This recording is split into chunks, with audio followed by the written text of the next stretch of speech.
नमस्कार। औद्योगिक प्रशिक्षण संस्थानों के व्यवसाय कोपा के विषय सैद्धांतिक की पाठ्यचर्या में अंकित प्रसंग जावास्क्रिप्ट पर आपको आज मैं प्रशिक्षण प्रदान करूंगी। आइए इस विषय पर चर्चा करते हैं।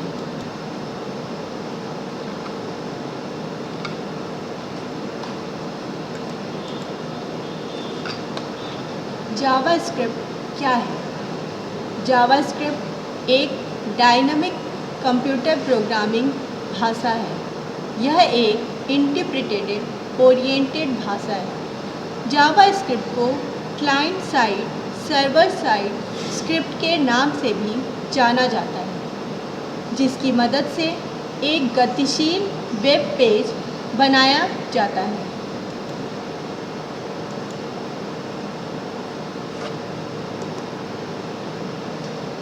क्योंकि यह एक स्क्रिप्टिंग लैंग्वेज होती है, इसलिए जावास्क्रिप्ट कोड को HTML पेज के साथ ही कोड किया जाता है। जावास्क्रिप्ट वेब डिज़ाइनर को प्रोग्रामिंग की सुविधा प्रदान करती है तथा एक वेब डिज़ाइनर के लिए जावास्क्रिप्ट का ज्ञान होना बेहद उपयोगी होता है। जब कोई यूज़र इंटरनेट पे किसी ब्राउज़र में वेब पेज के लिए रिक्वेस्ट भेजता है तो कंप्यूटर सर्वर उस पेज के HTML कोड के साथ साथ जावास्क्रिप्ट के कोड को भी अटैच कर वेब ब्राउज़र के पास भेज देते हैं। इसके बाद वह ब्राउज़र आवश्यकता पड़ने पर कोड को टेक्स्ट के रूप में परिवर्तित कर यूज़र को दिखाता है। जावास्क्रिप्ट का इस्तेमाल न सिर्फ किसी ब्राउज़र में बल्कि सर्वर प्रोग्राम तथा वेब ब्राउज़र में कुकीज़ के निर्माण में भी किया जा सकता है। जिस तरह HTML का फाइल एक्सटेंशन .html है, उसी तरह जावास्क्रिप्ट का फाइल एक्सटेंशन .js होता है। जावास्क्रिप्ट एक ओपन तथा क्रॉस प्लेटफॉर्म है तथा अर्थात इसका इस्तेमाल विंडोज़, मैक आदि अनेक ऑपरेटिंग सिस्टम में किया जा सकता है। अर्थात कहने का तात्पर्य यह है कि जो जावास्क्रिप्ट है वो किसी भी प्लेटफॉर्म पे यूज़ किया जा सकता है। जावास्क्रिप्ट का उपयोग कहाँ कहाँ किया जाता है? जावास्क्रिप्ट को दुनिया भर में लोकप्रिय प्रोग्रामिंग भाषाओं में से एक कहा जाता है। इसका इस्तेमाल एक ऑटोमेशन तथा एनिमेशन आदि फीचर्स में एक सुंदर वेब पेज तैयार करने में किया जाता है। वर्तमान समय में हम अपने स्मार्टफोन पर लाखों ऐप्स खोज सकते हैं। जावास्क्रिप्ट ने अत्याधुनिक ऐप्स को विकसित करने में बड़ा योगदान दिया है। जावास्क्रिप्ट के इस्तेमाल से बिना वेब कॉन्टेक्स्ट के मोबाइल एप्लीकेशन बनाई जा सकती है। चूँकि जावास्क्रिप्ट क्रॉस प्लेटफॉर्म पर कार्य करता है, इसलिए इन ऐप्स का उपयोग आप एंड्रॉयड, iOS आदि में कर सकते हैं। जावास्क्रिप्ट का इस्तेमाल सर्वर एप्लीकेशन को बनाने में भी किया जाता है। अतः वर्तमान समय में जावास्क्रिप्ट तेज़ी से विकसित होती भाषा है, जिसका इस्तेमाल अनेक क्षेत्रों में किया जा रहा है। इतिहास। जावास्क्रिप्ट का इतिहास। जावास्क्रिप्ट का आविष्कार 1995 में नेटस्केप कम्युनिकेशन कॉरपोरेशन प्रोग्रामर, जिनका नाम ब्रेंडन ईच था, ने किया था। इस स्क्रिप्टिंग लैंग्वेज को बनाने में केवल 10 दिन का समय लगा था। उस समय इसका शुरुआती नाम मोचा रखा गया था। उसके बाद इसे बदलकर लाइव स्क्रिप्ट और अंत में जावा स्क्रिप्ट रख दिया गया। हालांकि इसका आधिकारिक नाम इक्मा स्क्रिप्ट दिया गया, लेकिन तभी भी लोग इसे जावा स्क्रिप्ट ही कहते थे। इसको सबसे पहले दिसंबर 1995 में नेटस्केप ब्राउज़र वर्जन 2.0 V3 में उपयोग किया गया। इसके बाद 1998 में इक्मा स्क्रिप्ट 2 और 3 को रिलीज़ किया गया, जो आज की मॉडर्न जावास्क्रिप्ट है। आजकल लगभग सभी बड़ी वेबसाइट, यहाँ तक गूगल, फेसबुक भी जावास्क्रिप्ट यूज़ करती हैं। उस समय नेटस्केप की युवा वेब में काफ़ी मजबूत स्थिति थी। नेटस्केप कम्युनिकेटर, जो NCSA का पहला ब्राउज़र था, यह काफ़ी पॉपुलर हुआ, लेकिन बाद में जब माइक्रोसॉफ्ट ने इंटरनेट एक्सप्लोरर को बनाया तो इसकी लोकप्रियता में काफ़ी कमी आ गई। कहने का तात्पर्य यह है कि जो जावास्क्रिप्ट का आविष्कार हुआ उसे नेटस्केप द्वारा बनाया गया था, जिसे पहले लाइव स्क्रिप्ट के नाम से जाना गया। बाद में इसका नाम जावास्क्रिप्ट पड़ा। चलिए आगे देखते हैं कि जावास्क्रिप्ट का सिंटैक्स कैसे लिखा जाता है।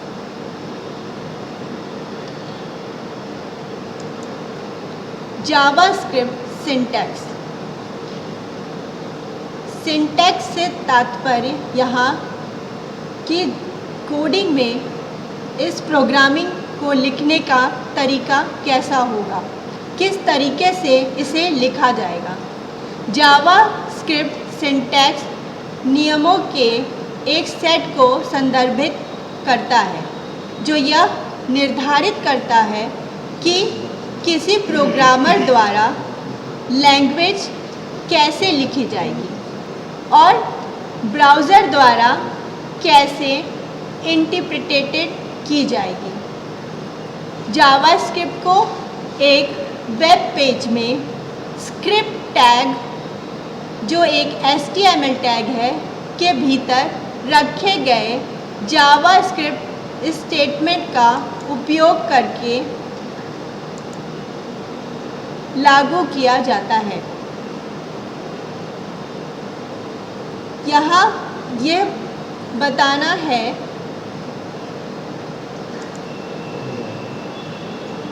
जावास्क्रिप्ट लिखने के लिए सबसे पहले हमें HTML प्रोग्रामिंग में स्क्रिप्ट टैग का यूज़ किया जाता है।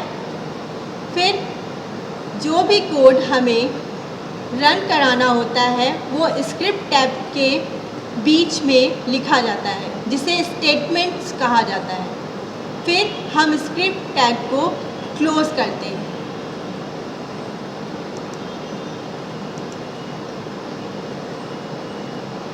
आइए देखते हैं इस एग्जाम्पल से कि जावास्क्रिप्ट की कोडिंग किस प्रकार की जा सकती है।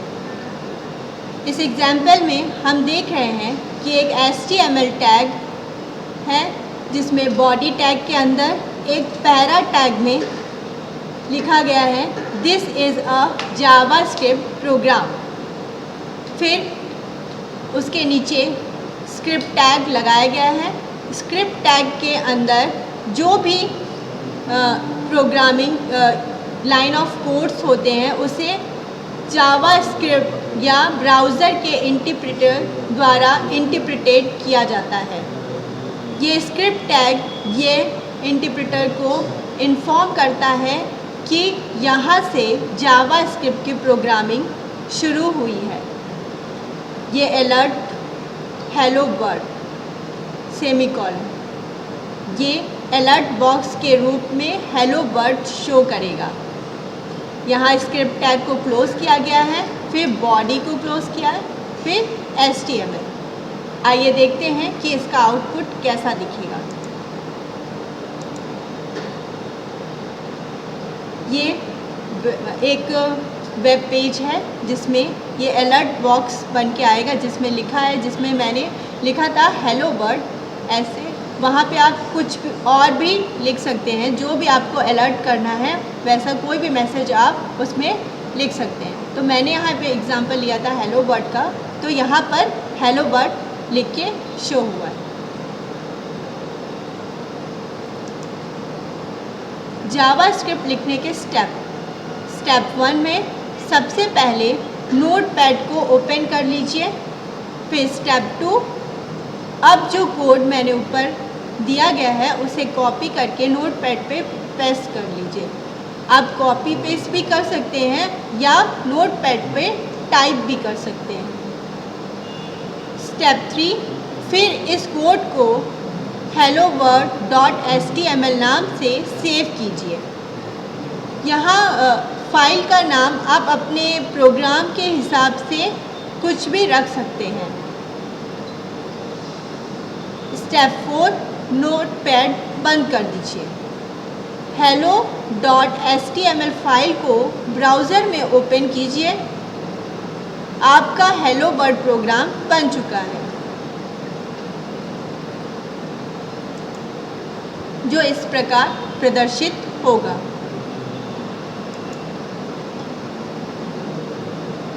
आप अपने वेब पेज के भीतर कहीं भी स्क्रिप्ट टैग को जगह दे सकते हैं, लेकिन रिकमेंडेड तरीका यह है कि आप इसे हेड टैग के भीतर ही रखें।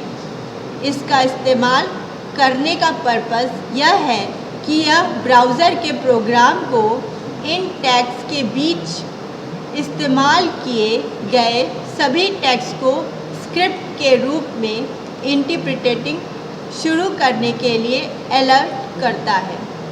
जैसा कि मैं पहले बता चुकी हूँ कि जावास्क्रिप्ट एक इंटरप्रेटेड प्रोग्रामिंग लैंग्वेज है, तो यह लाइन बाय लाइन इंटरप्रेटेट करता है। इसके लिए इसका इंटरप्रेटर ब्राउज़र में ही इनबिल्ट होता है।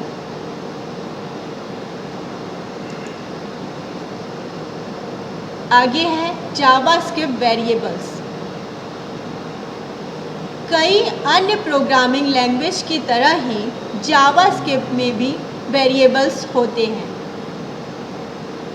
यह लूजली टाइप्ड होते हैं, जिसका अर्थ यह है कि इसे घोषित किए जाने के लिए डेटा टाइप की आवश्यकता नहीं होती है।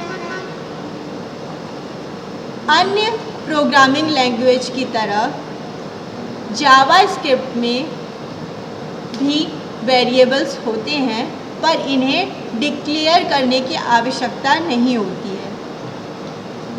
जैसे इसमें डेटा टाइप को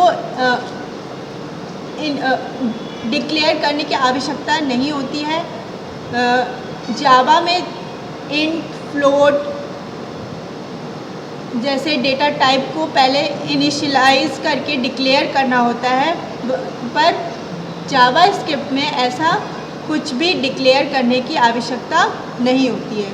आप किसी भी प्रकार की लिटरल वैल्यू को वेरिएबल के लिए निर्दिष्ट कर सकते हैं।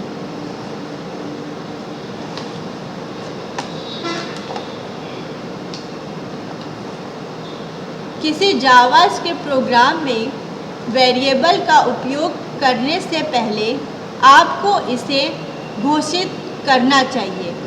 इसको var कीवर्ड के साथ नियमानुसार घोषित किया जाता है।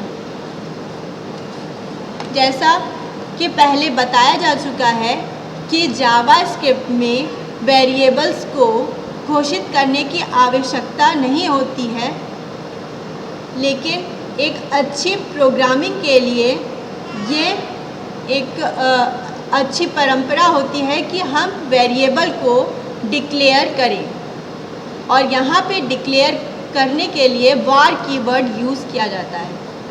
वार कीवर्ड ये एक रिजर्व वर्ड होता है जो पहले से ही जावास्क्रिप्ट में इनबिल्ट होता है।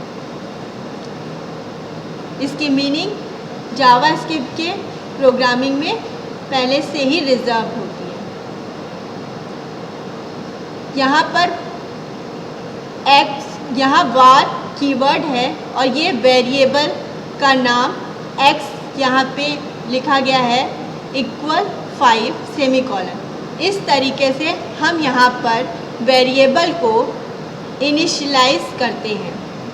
यहाँ वेरिएबल का नाम x है जिसे वैल्यू 5 असाइन की गई है। दूसरे एग्जाम्पल में एक वेरिएबल y है जिसको वैल्यू 6 असाइन की गई है। तीसरा एक नया वेरिएबल है जिसे z का नाम दिया गया है और इसको x + y की वैल्यू असाइन की गई है।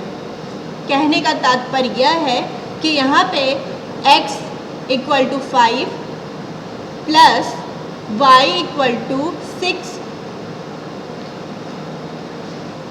5 + 6 की वैल्यू z में स्टोर होगी।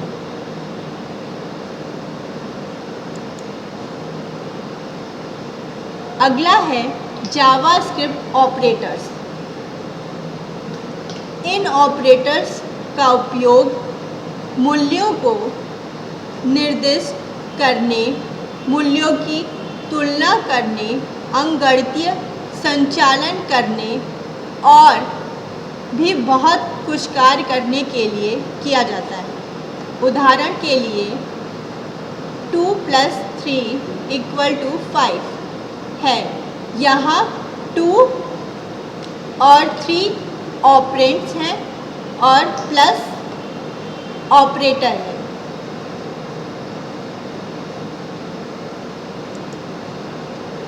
जावास्क्रिप्ट में निम्न प्रकार के ऑपरेटर्स होते हैं, जैसे arithmetic operator, comparison operator, assignment operator, logical operator. चलिए देखते हैं अर्थमेटिक ऑपरेटर। अर्थमेटिक ऑपरेटर निम्न प्रकार के होते हैं: प्लस एडिशन के लिए, माइनस सब्ट्रैक्शन के लिए। यहाँ पर स्टार एक ऑपरेटर होते हैं जो मल्टीप्लिकेशन के लिए होते हैं, डबल स्टार एक्सपोनेंशियल के लिए, बैकस्लैश डिवीज़न के लिए होता है। ये मॉड्यूलस होते हैं जो डिवीज़न के रिमाइंडर को शो करता है। डबल प्लस साइन इंक्रीमेंट और double minus sign decrement show करता है।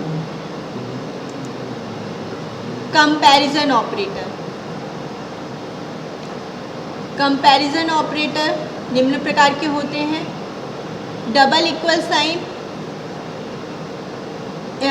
Value, double equal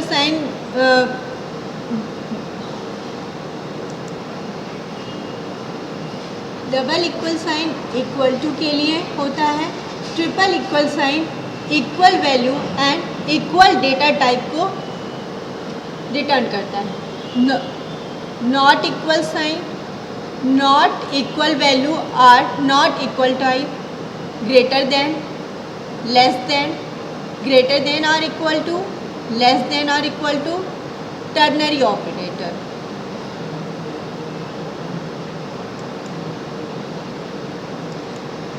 assignment operator निम्न प्रकार के हैं: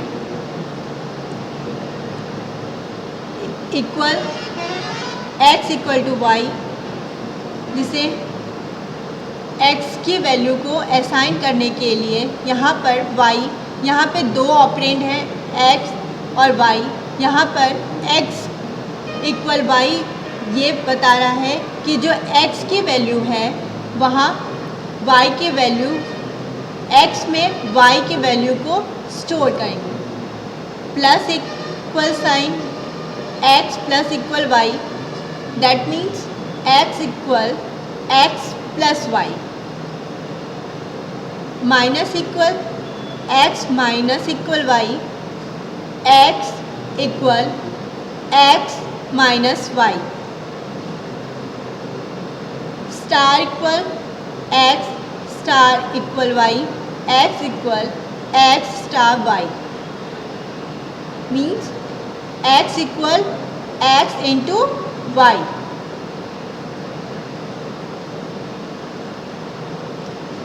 डिवाइड इक्वल मतलब x divided equal y, means x equal x divided by y। Modulus equal x modulus equal y, x equal x modulus y। Double star equal x double star equal y, x equal x double star y।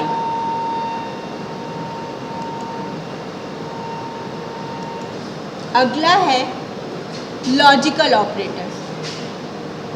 Logical and operator, logical or operator, logical not operator.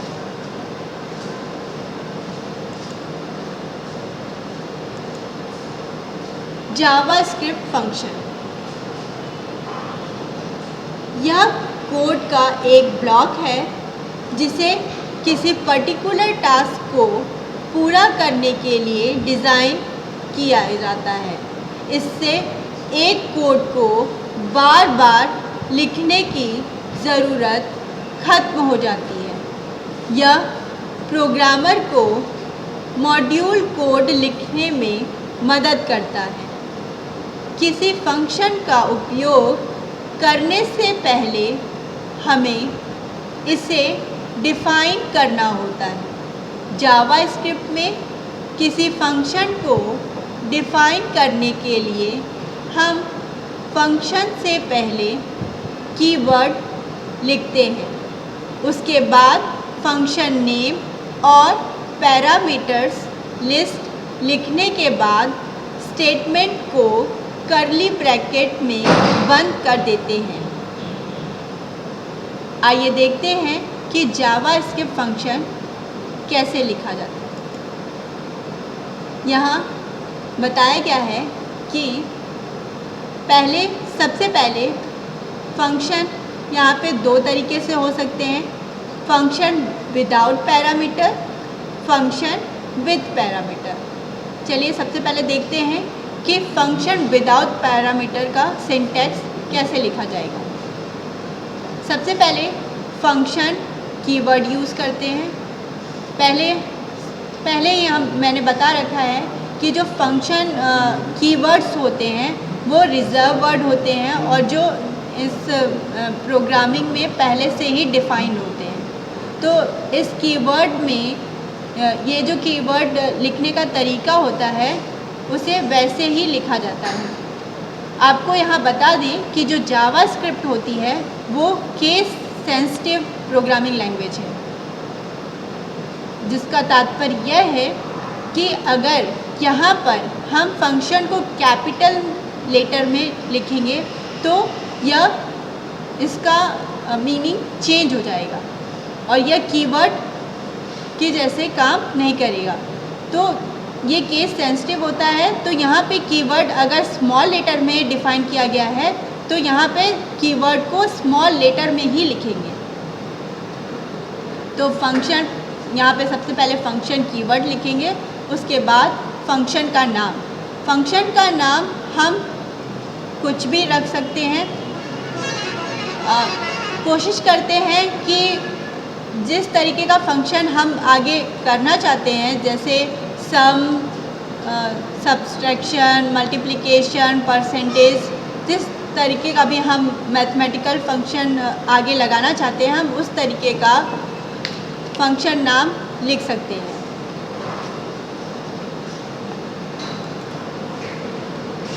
Function name के बाद parenthesis लगाते हैं, फिर curly bracket में हम वो line of codes लिखते हैं जिसे हमें एग्जीक्यूट करना होता है। दूसरा है function with parameter. Function keyword लगाते हैं, उसके बाद फंक्शन का नाम, पैरेंथेसिस में हम पैरामीटर पास करते हैं, फिर कर्ली ब्रैकेट लगाते हैं और कर्ली ब्रैकेट के बीच में हम वो कोड लाइन ऑफ कोड्स लिखते हैं जिसे हमें एग्जीक्यूट करना होता है। आइए एग्जाम्पल से देखते हैं। Function without parameter.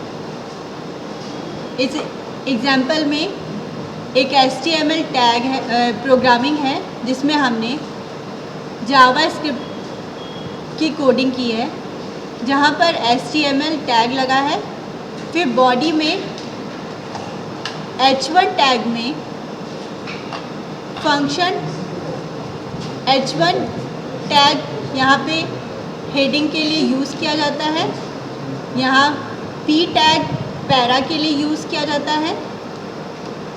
तो यहाँ इस एग्जाम्पल में हेडिंग है फंक्शन विदाउट पैरामीटर और उस हेडिंग का पैरा है सम ऑफ 5 and 6 इज़। यहाँ पे स्क्रिप्ट टैग के अंदर फंक्शन लगाया गया है, जहाँ पे ये फंक्शन कीवर्ड है और हमारे फंक्शन का नाम है सम। सम के बाद पैरेंथेसिस लगाया गया है और कर्ली ब्रैकेट में हमने अपने लाइन ऑफ कोड लिखा है जो क्या है डॉक्यूमेंट डॉट राइट। यहाँ पे डॉक्यूमेंट डॉट राइट क्या है, एक मेथड है जिसकी सहायता से हम जावास्क्रिप्ट में कोड को प्रिंट कराते हैं।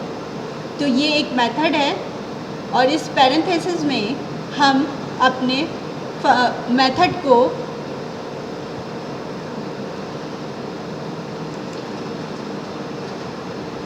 पैरेंथेसिस में मैंने दो वैल्यू दी है 5 + 6। यहाँ 5 एक ऑपरेंड है, ऑपरेटर मैंने प्लस एडिशन ऑपरेटर यूज़ किया है और 6 दूसरा ऑपरेंड है। फिर कर्ली ब्रैकेट को क्लोज़ किया है। ये हमारी फंक्शन की कोडिंग है, ये लाइन ऑफ कोड है जो ये बता रहा है कि हमें 5 + 6 दैट मीन्स कि मुझे रिज़ल्ट में 5 और 6 को जोड़ के 11 प्रिंट कराना है जो ये फंक्शन रन करेगा। लेकिन इस फंक्शन को रन कराने के लिए हमें यहाँ पर फंक्शन को कॉल करना होता है, जो ये लाइन सम पैरेंथेसिस सेमीकोलन। इसका मतलब है कि मैं यहाँ पे जो ये लाइन मैंने 5 + 6 जो मेथड में वैल्यू दी है उसे रन कराने के लिए वो ये सम पैरेंथेसिस सेमीकोलन मतलब फंक्शन को कॉल करेंगे। ये कॉलिंग हम जितनी बार करेंगे वो ये फंक्शन ये लाइन ऑफ कोड्स रन करेगा। आइए देखते हैं इसका आउटपुट कैसे आएगा।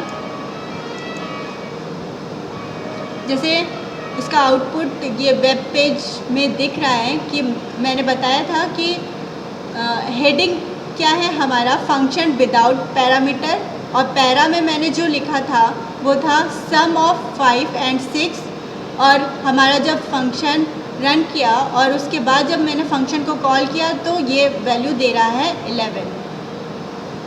नेक्स्ट है हमारा function with parameter. Function with parameter में ये एग्जांपल है जिसमें यहाँ HTML टैग है और HTML टैग में हेड टैग। यहाँ पे मैंने जावास्क्रिप्ट की कोडिंग को हेड टैग में यूज़ किया है। जैसा कि पहले बता रखा है कि जावास्क्रिप्ट की कोडिंग HTML में हम कहीं पर भी कर सकते हैं, हेड में भी कर सकते हैं, बॉडी में भी कर सकते हैं, या दोनों में ही कर सकते हैं। तो यहाँ पे मैंने हेड टैग में यूज़ किया है स्क्रिप्ट टैग लगाकर, स्क्रिप्ट फिर फंक्शन का नाम सम, नंबर 1, कॉमा नंबर 2, ये 2 पैरामीटर मैंने दिया है, curly bracket document dot right number 1 plus number 2 semicolon curly bracket close, script tag close, फिर हेड भी क्लोज, फिर बॉडी में आएंगे। फिर वहाँ पर मैंने हेडिंग दिया है H1 में फंक्शन विथ पैरामीटर, फिर H2 भी हमारी हेडिंग है, ये क्या है, सम ऑफ 2 नंबर। फिर मेरा पैरा में है, पैरा टैग में फंक्शन सम 7 और 19 will add 7 and 19 and print result below. Heading और पैरा में हम जो भी प्रिंट कराना चाहते हैं उसे लिख सकते हैं। जैसा कि मेरे इस एग्ज़ाम्पल में हम 2 नंबर को प्रिंट करा रहे हैं और यहाँ ये एग्ज़ाम्पल है फंक्शन का विथ पैरामीटर, तो यहाँ मैंने पैरामीटर 7 और 19 लिया है। फिर स्क्रिप्ट टैग यूज़ किया है, जैसा कि पहला बता रखा है कि हम स्क्रिप्ट टैग हेड और बॉडी दोनों में यूज़ कर सकते हैं। तो मेरे इस एग्ज़ाम्पल में आप देख सकते हैं कि एक स्क्रिप्ट मैंने हेड में यूज़ किया है और दूसरा स्क्रिप्ट मैंने बॉडी में यूज़ किया है। तो यहाँ बॉडी में जो स्क्रिप्ट टैग यूज़ किया है, यहाँ पे जो स्क्रिप्ट टैग यूज़ किया है, वो जो हेड में मैंने फंक्शन को डिक्लेयर किया है उसी की कॉलिंग मैंने बॉडी में की है। और आप सभी को पता है कि जो जावा स्क्रिप्ट है वो इंटरप्रेटेड प्रोग्रामिंग लैंग्वेज है और यहाँ पे ब्राउज़र का जो इंटरप्रेटर है वो line by line Java HTML की प्रोग्रामिंग को इंटरप्रेटेट करता है। तो यहाँ पर जब इंटरप्रेटर हेड में जाता है तो वो फंक्शन को यहाँ पे रीड करता है, फिर वो नीचे बॉडी में आता है और फिर बॉडी में जब वो देखता है कि यहाँ पे फंक्शन को कॉल किया गया है और पैरामीटर क्या पास किया गया है, 7 और 19, तो ये पैरामीटर 7 और 19 फिर यहाँ पर जो यहाँ पे शुरुआत में हेड में मैंने जो फंक्शन लगा दिया है उस पर ये जाके स्टोर होगा नंबर 1 और 2 में और ये ऐड होकर रिज़ल्ट देगा आपका 21। सॉरी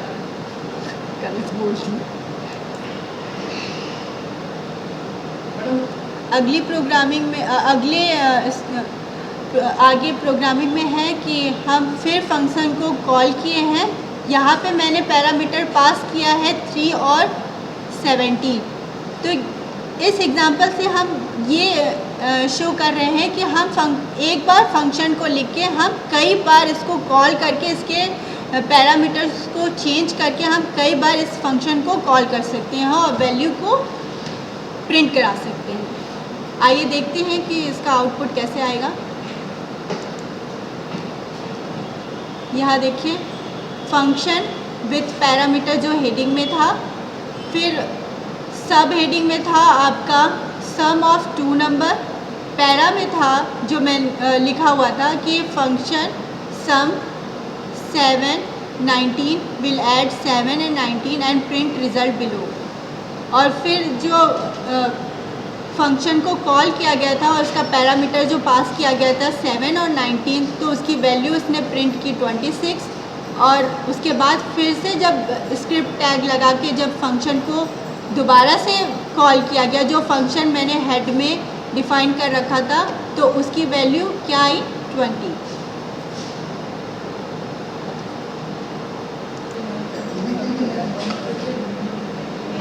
आज मैंने आपको जावा स्क्रिप्ट का परिचय, जावा स्क्रिप्ट का इतिहास, जावा स्क्रिप्ट कहाँ कहाँ उपयोग में लाया जाता है, जावा स्क्रिप्ट में यूज़ होने वाले वेरिएबल्स, ऑपरेटर, फंक्शन इत्यादि के बारे में प्रशिक्षण प्रदान किया। आशा है आपको यह प्रशिक्षण भविष्य हेतु मददगार होगा। धन्यवाद।